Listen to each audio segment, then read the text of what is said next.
इतना लगन चलता न कि हमारा लगन में खाए के फुर्सत नहीं के मिलत।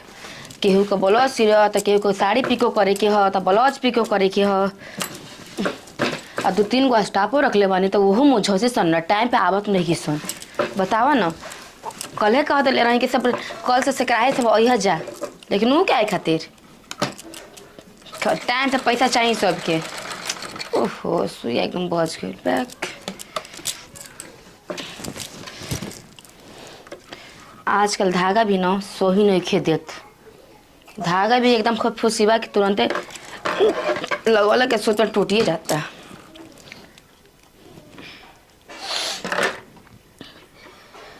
राजा राजा राजा कर जा में समझ उठल तनी कोरा दिल में समझ। हम अंदर हो गए बनी का जल्दी से हम तो ही नहीं खे। चलो सम गई उहो बुढ़ाओ के ना एगो गो मछीना बढ़िया से संभराला। एक बार गमछिया किसी के दे दिले रही फिर दोबारा वाले से बुढ़वा कहता कि सीधा बढ़िया से। हाँ दे गमछिया ले जाई ये अपन ना हो के कर हई हो फिरंगी का क्या गमछी। अच्छा का के हो। हाँ अपन गमछा रखल बा जी। कहां बा। अरे घरवा में देखी ना जी माथा पगला कर रखले बनी। सुनी छोड़ ना का मार दिन भर करत रहते के माथा आउट हो जात बाटे। कोई इतना ब्लाउज लेके रखले बनी सबके ग्राहक के त सी ना जी। बात तर ग्राहक में आग लागो जहिया से मशीन आई बिया तब दिन रात यही में लागल बिया टे। जानत नहीं खी पहले लेत रही ना सादा ब्लाउज के 400 रुपया। अब एक तो 20 रुपया बढ़ा दिले बनी 60 रुपया एक ब्लाउज के। तो उमे 20 गो बाटे तो जोड़ी कितना पैसा होई सबके सीधम तो 20 गो बाटे। हाँ 600 होई आराम से होई ना 600 से भी ज्यादा होई जी। और दिमागवा तो कामे चलता 1200।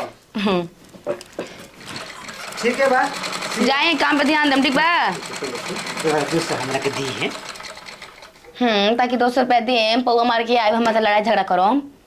मैं हकीकत हम जनता ही बनी मानी कहे से पहले भौंकत पर जरूरी बा। तुम मल जनते बाड़ी एगो बात जाना तनी ना कम 1 रुपया मेहनत करके कमाई ना। हाँ ए भाई हम 1 रुपया जोगाड़ करके मशीनिया किनले बानी बुझलू कोनो नैहर के तहार दहेज ना आइल हई तो मरद के करहनी हमार ना तो तू मेहरारू के करही। हां आपके हां तो कमाई भी त हमरा के ना देबी ना बैंक में जमा करो। हमरा हम उड़े भी अपन जमा करबी। आप काहे के बटल नहीं बनल बनी हमरे खातिर ना। हाँ अरे दादी मेरे जो जाए चुपचाप।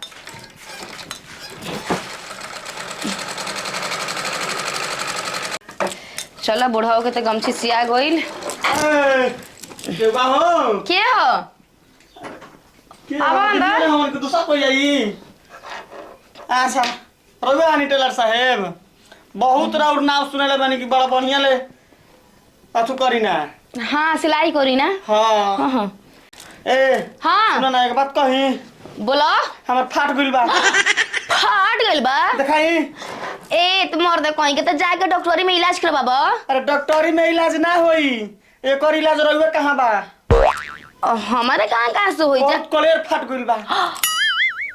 हो ये तो कैसे हे तरे काहे करतनी महाराज। कैसे इतना दर्द बर्दाश्त करत होखबा हो। अब का करम हे फाट गइल बा, भगवान। फाट गइल बा। सुन ना एगो काम कर तू देख ल पहले।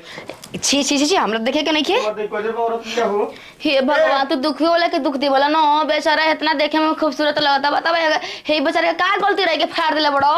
ए टेलर साहिबा हां कोनो उपाय हो जाई देख लो तनी एक बेर। ना ना हमरा लगे उपाय नहीं थे डॉक्टर में जाके इलाज करवा लो। डॉक्टर कहाँ गई रही ना सब कोई कर सके डॉक्टर कहाँ ना ई रउआ कहाँ इलाज होई।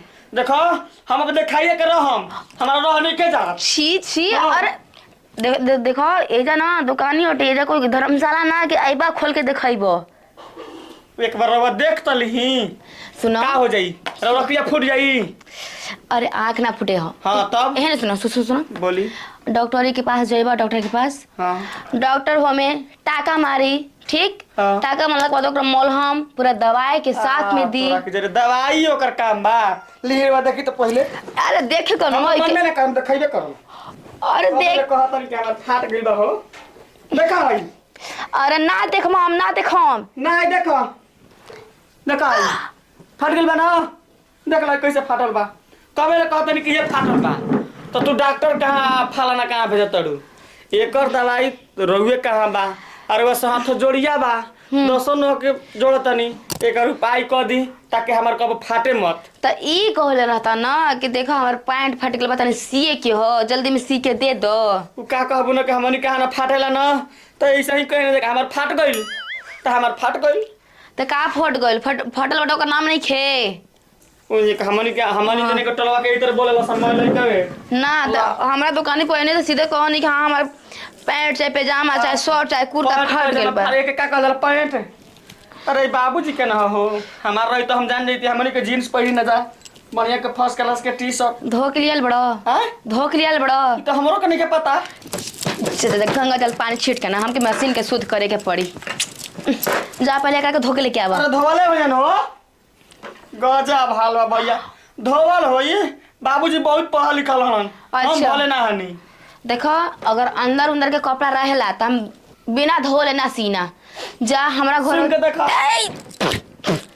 बसाता पगला गेल बड़ा मुंह में सटावा तला।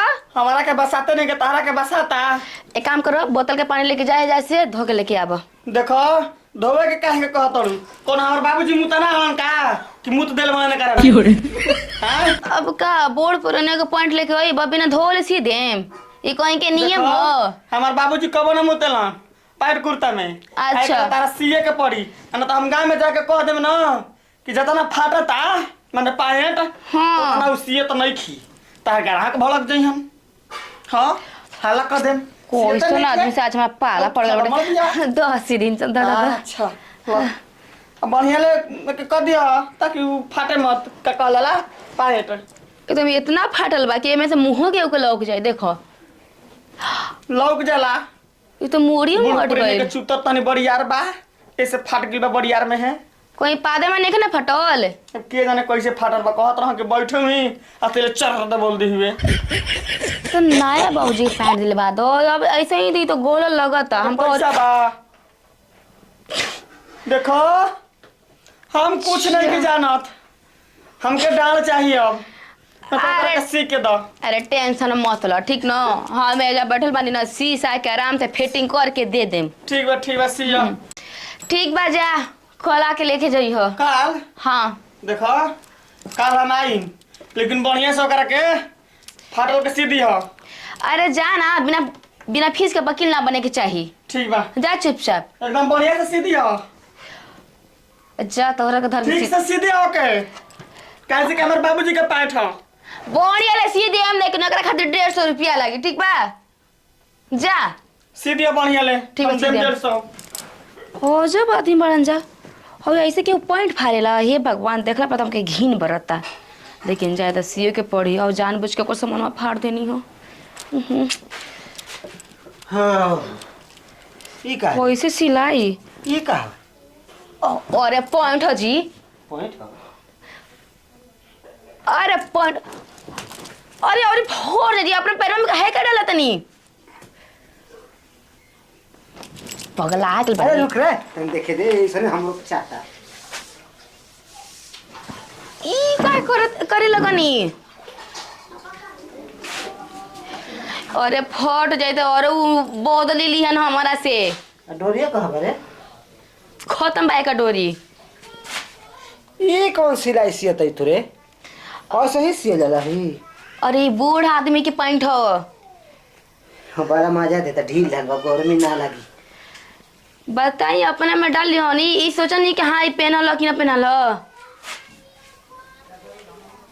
हे छोड़ी छोड़ी छोड़ी एकरा के निकाली ग्राहक के पैंट अपना शरीर में लगावत नहीं जाई बोले ना कि आई तो दिन भर सिया तर तने हो कहत आय अरे हे मैं भगवान सारा बेला स्कूल ले जाओ तो सब पेटीकोट सिया तो तो ओ का कवर तू ना हाली रे जोरे कपड़ा रहे तो ने बिस्तर पे जाके सुत जाई चुपचाप दिन बराबरी खोरी मत जाए जाके खाना खा कर आराम करी हम सीख आवत नहीं चलो सीख ले जा जाई सुन ना पैसा नहीं हमरे के सीधे बड़ा आरामदायक। अरे हमर माथा हमर फेल होता।